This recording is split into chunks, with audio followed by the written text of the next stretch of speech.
Okay, let's look at the concept, and it's going to focus on money and the love of money. But let's get this concept that there is a spiritual realm of these intangible to us entities or deities that we call gods. And let's keep in mind that God, or the word gods, is just a title. So it's what God, and there are plural. And what is that God's name? But in the general sense, we'll use the word deity, we'll use the word God. But just keep in mind, God is more of a title, like general. General what?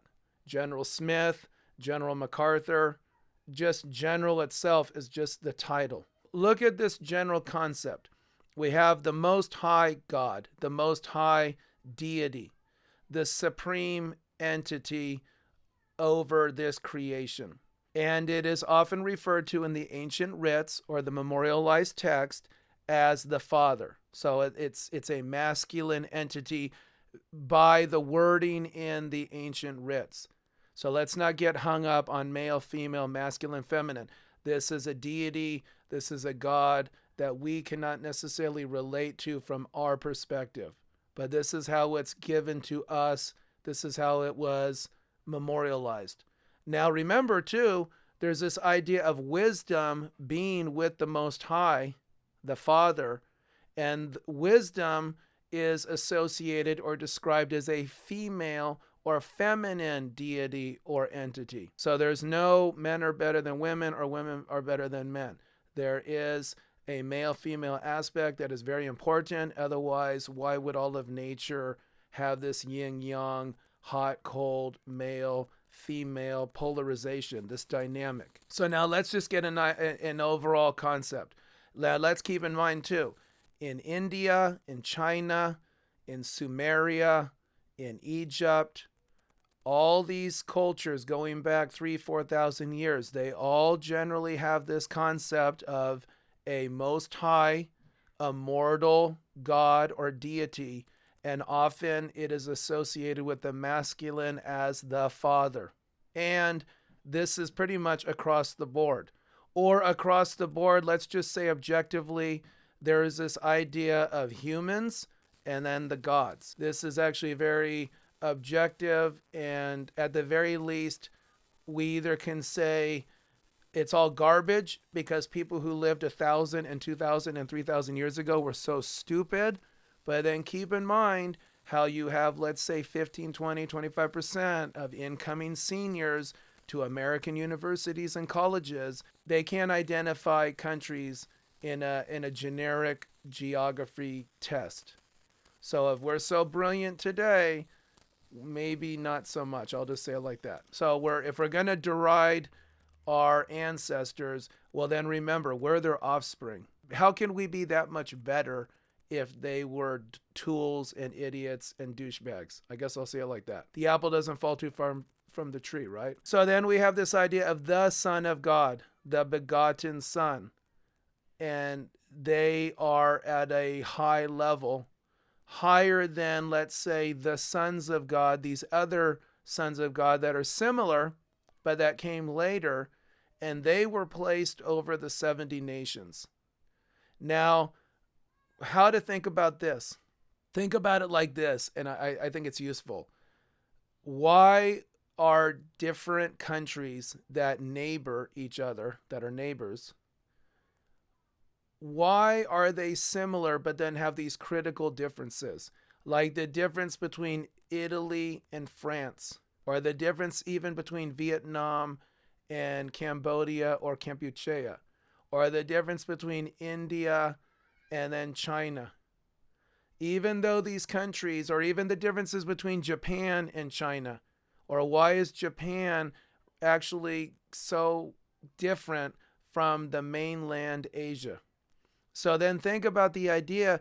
It's based on these gods, these deities that were placed over these bounded areas, these boundaries, these areas with boundaries. And those gods influenced those individual nations and tribes and cultures and societies. And this is then why in Vietnam, Their high holiday is, let's say, on October 3rd by the Pope's Gregorian calendar, and China's is a week later. Or certain animals have a sacred aspect to them in one country, and other animals are used in the same kind of sacred sense in another country. Then we have your divine council, and this is where the gods can debate or discuss things. And in our material world is then a reflection of that or mirrors it, where we have courts and we have a senate or legislative body. And then now we have the goddess and her consorts. The goddess, think of Isis, Aphrodite, Venus, and then the consorts, think of even the muses. Then we have the seraphim and the cherubim and the role that they play. And then, of course, you can have more than one accuser or adversary. But again, in the ancient writs, there's often a discussion of the main or primary accuser or adversary of humanity. Remember, all these other deities or gods are subordinate and under the authority of the Most High deity or God. And what makes that Most High deity unique is, one, they say they are perfect, and two, they are immortal. Where the other gods or deities, angels, demons, whatever we want to refer to them as, they can be killed. They are not immortal. So then we have the accuser of humanity. They are there to note all the little crappy, shitty things we do, or where we fail to obey, or we fail to be lawful. And then we have the various, within the hierarchy of the deities or the spiritual world, we have your imps, your angels, your demons, the dream department, those that input the dreams while we sleep, the muses, the spirit of eloquence, the spirit of articulation, the spirit of beauty, the spirit of courage, the spirits of fear. So now let's look at this world here and notice the center of the world. It's there. It's there by the Levant. That's the navel of the world. And when we think of the four corners, it's not like a table where it's the corners of the table. It's not Alaska or Siberia or the tip of South America or down in Australia. Rather, think of a dot, that center of the world. And now if you look at the right angles, you have the first, second, third, and fourth, the four corners. There's your four corners of the world, based on the navel or the center of the world. Now think about how everything for male and female, and it doesn't matter if you associate or you think of yourself as being, 98% male, 2% female, or 98% feminine or female and 2% male, or some blend, regardless, to one degree or another, we are a polarity of the masculine and the feminine, or male or female, man or woman, boy or girl. And we are born into this reality, and all of the existence or societies are based from what the planet produces. So number 5 is the number of nature. So just think how you have the 5-star general or a 5-star admiral, and how they are masters of warfare and weaponry. But then think about how every kind of weapon is still derived or produced from the planet. So gunpowder, metal, avionics, missiles, everything still comes from something that came from the planet. Oil, plastics, elements, chemicals, it's all something to do with what the planet produces. And then think about now, because we're talking about specifically money, what is money at its core? It's basically portable or concentrated land. You can't walk around, or it's not feasible to say, well, I own 10 acres of land that can produce so many bushels of wheat that are worth so much money or wealth. So what do? You come up with something that is portable, that has intrinsic value, and that lasts, that doesn't break down. So over time, most societies boiled it down to silver or gold. But now think overall how the planet produces or makes all sorts of things that we need, or that we lawfully have based our societies off of. We're talking gems, gold, silver, cotton, right? All the crops, wheat, lumber from the trees. We get the lumber and construction material. From the minerals and elements, we get all the various chemicals. We get glass, we get metal, we get the livestock that we can eat or that then we can get leather from. So now the accuser is saying, I'm making my case against humanity. And we're talking about money, and we're trying to prove this accusation of the love of money. Because it's not money itself that's, quote, evil. It's the love of money that has been memorialized that is evil. Because money can solve many problems. You put enough money at a problem, you will not solve it 100% per se, but you can fix a lot of stuff in this world if you put enough money at it. So the question, is it, meaning money, lawful? And by lawful, does it have a foundation or origin that can be established? Is it based on law? Does it have a unit of value and standard of measure or measurement? So think about it, right? Something, when societies were formed thousands of years ago, they needed to establish the law. And that was written down. That was noted. That was memorialized.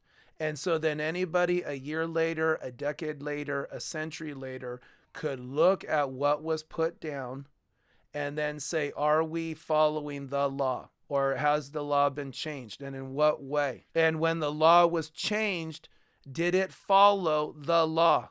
Or was the law bypassed and therefore it's actually invalid? Or is it legal?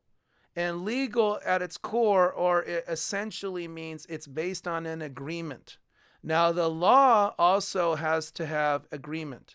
When you contract, when you make a covenant, there is agreement. The difference is legal just means you agree. Lawful means, yes, you agree, but then there's a foundation or there is a base or an originating point, a document, an ancient writ, a text that you can go and see if it's there and if what you are doing agrees with that law. Legal just means there's an agreement.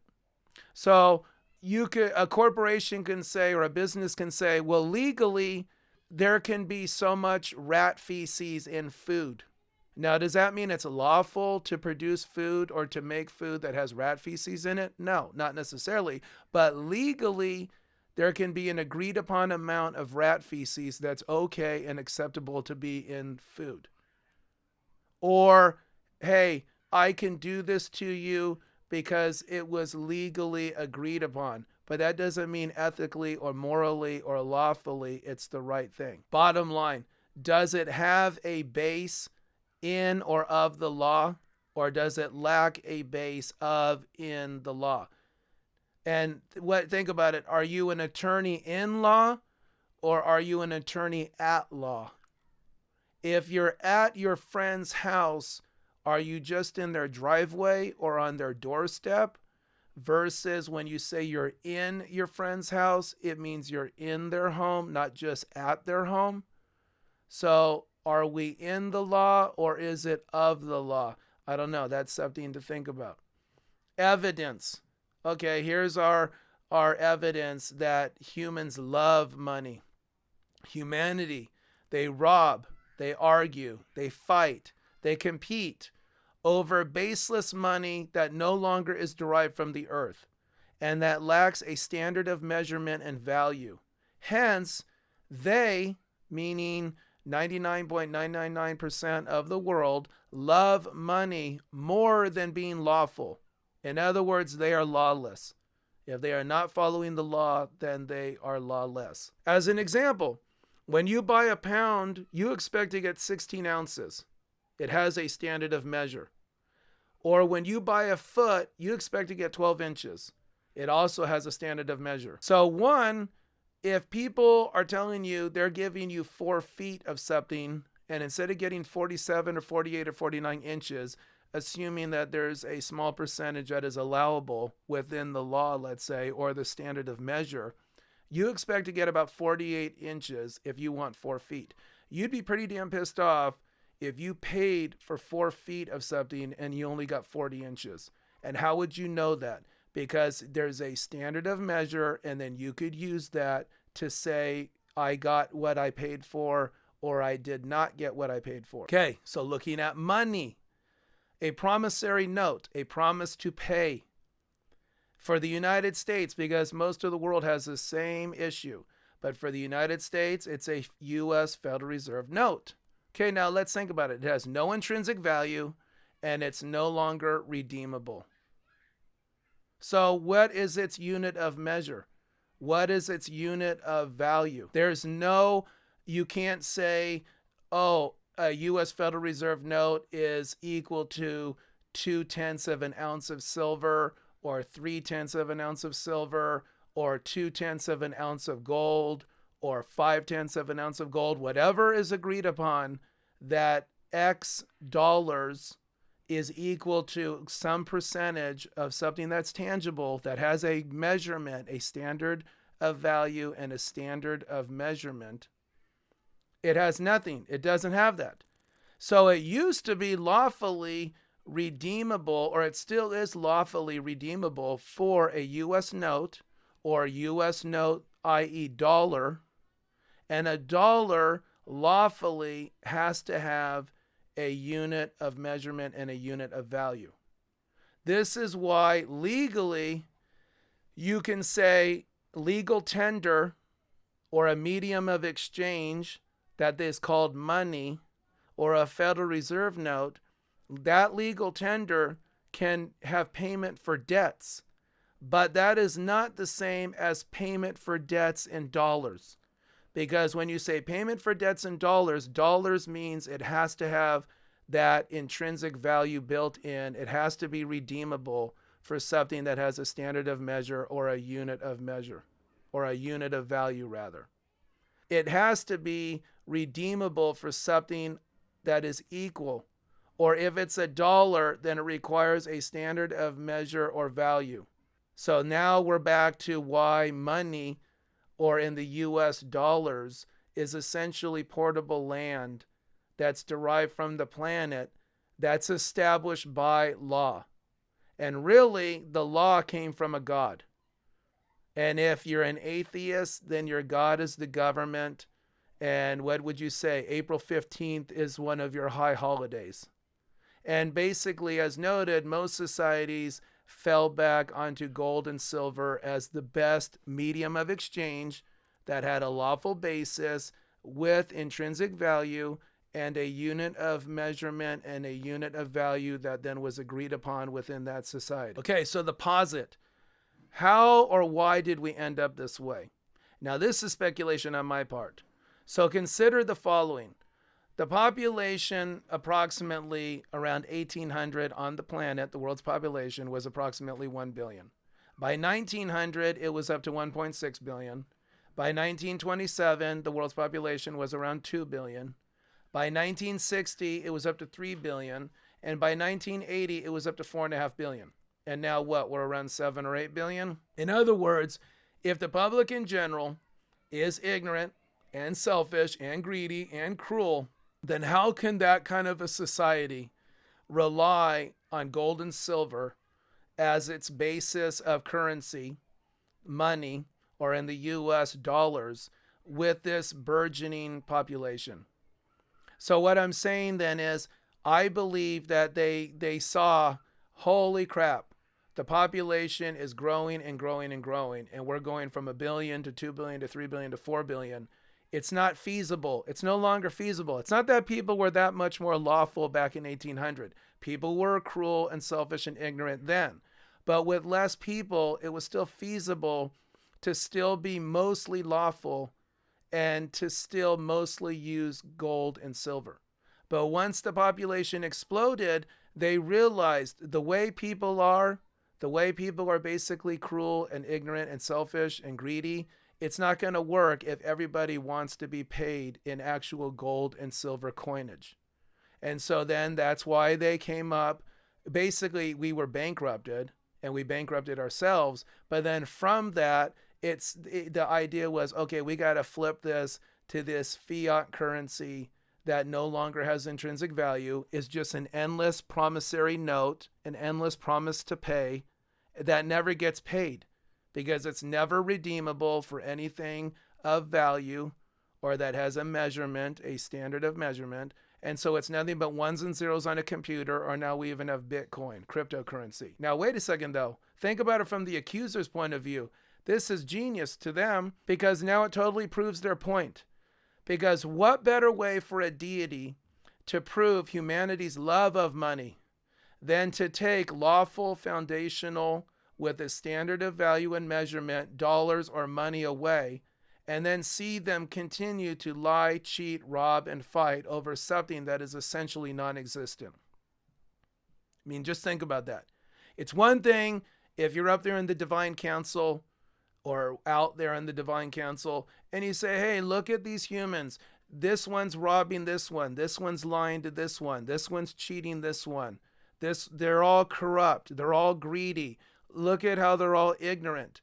But yet, oh yeah, well, they're still being lawful in the sense they're robbing and cheating each other, but they're robbing and cheating each other of their gold and silver coins. Now look at them. They're robbing and cheating and lying to each other over ones and zeros on a bank account. Poof. You log into a computer and you take 50000 and you hit delete, and it's gone. There's nothing there. It's just a number on a computer screen based on this legal agreement. All right, anyway, something to consider. Take it easy.